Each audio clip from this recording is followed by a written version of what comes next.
कि एक्सेल के अंदर किस टाइप की एरर्स आपको देखने को मिलेगी। जैसा कि आप कभी कभार जब आप वर्क करते रहते हैं तो आपने इस टाइप की एरर देखी होगी, इस टाइप की एरर देखी होगी, इस टाइप की एरर आपको दिख जाएगी। तो आज हम बात करने वाले हैं सारी टाइप के एरर्स की, और आज के बाद आप ये बिल्कुल करेक्ट कर पाएंगे और फाइंड आउट कर पाएंगे कि ये एरर आई कैसे और इस एरर को हम कैसे ठीक कर सकते हैं। तो इसके लिए हमने छोटे छोटे एग्जाम्पल आपके सामने बनाए हैं, जिससे कि आपको आसानी से सिंपल भाषा के अंदर एरर्स के बारे में पूरा का पूरा पता हो जाए। तो चलिए, सबसे पहले एरर आपके सामने दिख रहा है हैश डिवाइड बाय 0। अब ये एरर क्यों आया कि आपका ये जो पर्टिकुलर रेंज है, इस रेंज में जो आप ये नंबर्स दे रहे हैं उनको हमने डिवाइड लगा दिया 0 के साथ। मतलब क्या कि अगर हम इक्वल लगा के इस सेल को हम डिवाइड लगा दें इस सेल से जिसमें कि अभी कोई भी डेटा नहीं है और एंटर मारेंगे, तो आप यहाँ पे देख पा रहे हैं कि इसके अकॉर्डिंग ये पता लग पा रहा है कि इस सेल में जो डिवाइड लगा है वो 0 से लगा है। अगर हम यहाँ पे 1 कर देते हैं तो आप देख पा रहे होंगे एरर हमारी सॉर्ट आउट हो गई है। तो जब भी आप इस तरीके की एरर देखें तो आप देख लीजिएगा कि जो ये रिजल्ट आया है उसके अंदर कहीं ना कहीं आपका 0 से आपने डिवाइड किया है।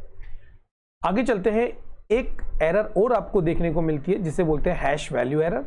ये एरर कैसे जनरेट हो जाती है उसको हम देख लेते हैं। अभी के लिए हम इसको डिलीट कर देते हैं।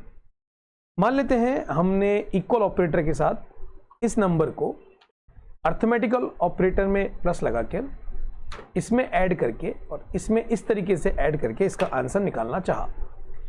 क्योंकि हमारा फॉर्मूला न्यूमेरिकल को ऐड कर रहा है और बीच में अल्फाबेटिकल है, तो उसके अकॉर्डिंग हमें एक एरर फाइंड आउट करवा रहा है कि जो आपने सिलेक्शन एरिया दिया है उसमें एक वैल्यू नहीं है क्योंकि ये अल्फाबेट्स है। अगर हम इसको यहाँ से हटा देते हैं और यहाँ पे 25 लिखते हैं तो आप देखिए ये एरर हट चुकी है और आपके सामने रिजल्ट्स आ चुका है। इसी क्रम में अगर हम देख रहे हैं हैश नेम का इशू है तो वो क्या एरर है वो देख लेते हैं।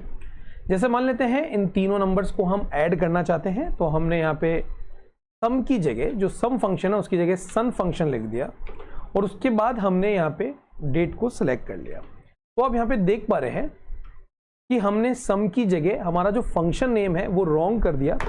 तो हमारे ये एक एरर जनरेट हो गई हैश नेम की, मतलब कि जो आपने कॉलिंग किया है उसके अंदर आपने जो नेम मेंशन किया है वो गलत किया है। तो आप यहाँ पे फंक्शन का सही नेम या सही स्पेलिंग टाइप कर देंगे तो आप देख सकते हैं यहाँ पे आपका रिजल्ट आ चुका है। इसी तरीके से एक एरर आपको और दिख रही है हैश नेम क्वेश्चन मार्क की। इसके अंदर हो क्या रहा है, जैसे कि आप एक टेबल देख पा रहे हैं जिसके अंदर हमने ABC 3 प्रोडक्ट और उनकी यूनिट यहाँ पे हमने मेंशन कर दिया और हम ये रिजल्ट्स में चाह रहे हैं कि B के अंदर कितनी यूनिट्स हमने बेची है।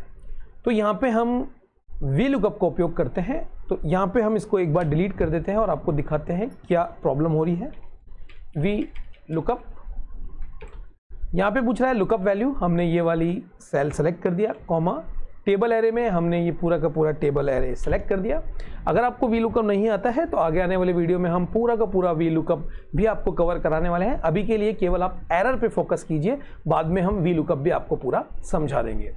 उसके बाद बात करते हैं कॉलम इंडेक्स की। तो आपका जो कॉलम है वो कौन सा है, क्योंकि ABC तो आपका एक नंबर का कॉलम है और एग्जैक्टली मैच करने के लिए आपको ट्रू यहाँ पे टाइप करना पड़ेगा। जैसे ही आप यहाँ पे एंटर करते हैं तो आप यहाँ पे देख पा रहे हैं कि आपके सामने एक रिजल्ट आ गया B, क्योंकि हमने कॉलम नंबर 1 लिखा है।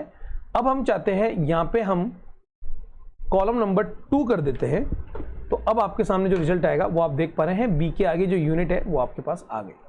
लेकिन यहाँ पे एरर तो नहीं आया। तो अगर आप देखें तो हम एक मिस्टेक कर जाते हैं कि बिल्कुल राइट वे में फॉर्मूला लिखने का तरीका ये है, लेकिन हम यहाँ से इस कॉमा को हटा देते हैं और अब एंटर करते हैं। तो आप ये देखिए जो हमारी एरर आ रही है वो हैश नल की आ रही है, मतलब कि कहीं ना कहीं जो हमारा रेफरेंस है वो रॉन्ग है या हमने जो फॉर्मूला ड्राफ्ट किया है उसमें कहीं ना कहीं हम एरर कर गए हैं, इस कारण ये नल की एरर आ रही है। और इसके लिए हम इस पे कॉमा लगा देते हैं, एंटर करते हैं। अब आप देखिए हमारा रिजल्ट बिल्कुल सही कैलकुलेट हो रहा है। यहाँ पे हम A कर देते हैं तो A के 10। तो यहाँ पे अगर इस तरीके की एरर आपको नल हैश एरर की दिख रही है तो आप समझ जाइए कि जो आपका रेफरेंस है उसमें जो आपने फॉर्मूला यूज़ किया है उसमें कहीं ना कहीं आपने कुछ मिस्टेक रहने दी है। आगे आपको एक एरर दिख रही है, हम इसको थोड़ा सा जूम कर देते हैं आपको समझने के पॉइंट ऑफ व्यू से। ये एरर आपको दिख रही है, ये एरर कैसे आ जाती है, लेट्स सी। मान लेते हैं हमने यहाँ पे एक नंबर लिखा, अब यहाँ पे इस जो सेल है उसकी विड्थ को हम कम करते हैं, तो आप यहाँ पे देख पा रहे हैं कि जो भी आपने यहाँ पे नंबर लिखा है वो इस पूरी सेल के अंदर फिक्स नहीं हो पा रही है। तो जब इसको आप बड़ा करेंगे तो आपका डिजिट यहाँ पे दिखने लग जाएगा। इसी तरीके से एक एरर और जनरेट हो सकती है। फॉर एग्जाम्पल हम यहाँ पे एक टाइम मेंशन करते हैं,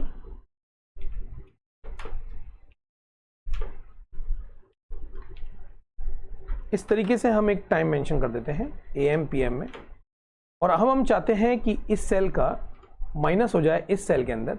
तो आप देख पा रहे हैं कि आपके पास हैश का रिजल्ट वापस आया है, क्योंकि टाइम जो है पहली बात इस तरीके के डिजिट से माइनस में नहीं जा सकता, इसलिए ये एरर यहाँ पे आपको दिख रही है।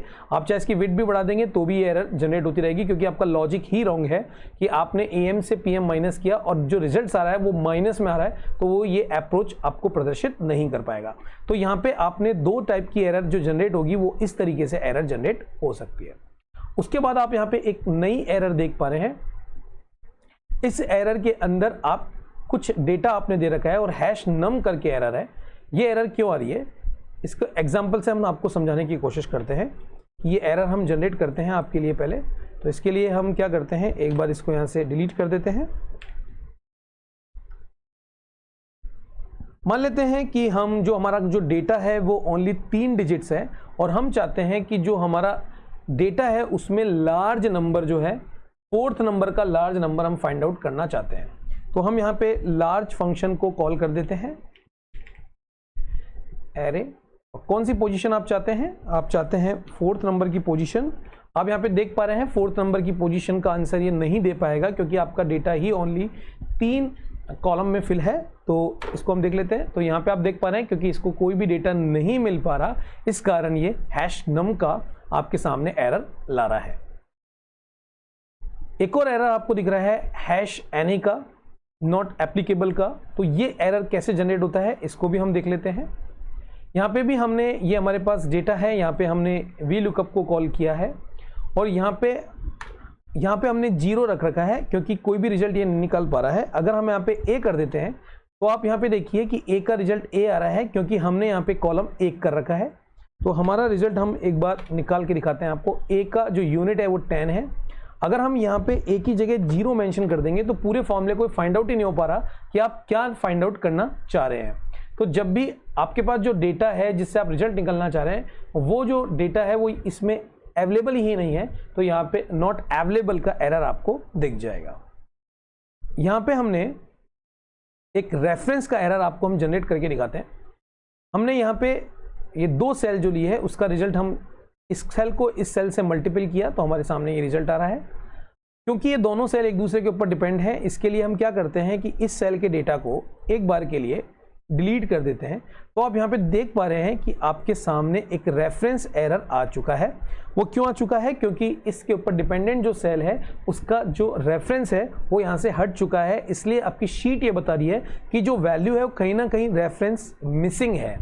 तो इस तरीके का अगर आप एरर देखेंगे तो आप समझ जाइएगा कि आपका कहीं ना कहीं डिपेंडेंट जो रेफरेंस है वो गायब है, और जैसे ही ये रेफरेंस आ जाएगा तो आपके सामने डेटा मिल जाएगा। तो आज के सेशंस में हमने आपको एरर टाइप के बारे में बताया है, जिससे कि जब आप कोई वर्क करें और आपके सामने कुछ इस टाइप की एरर आ जाए तो आप उसको आसानी से रेक्टिफाई कर सकें।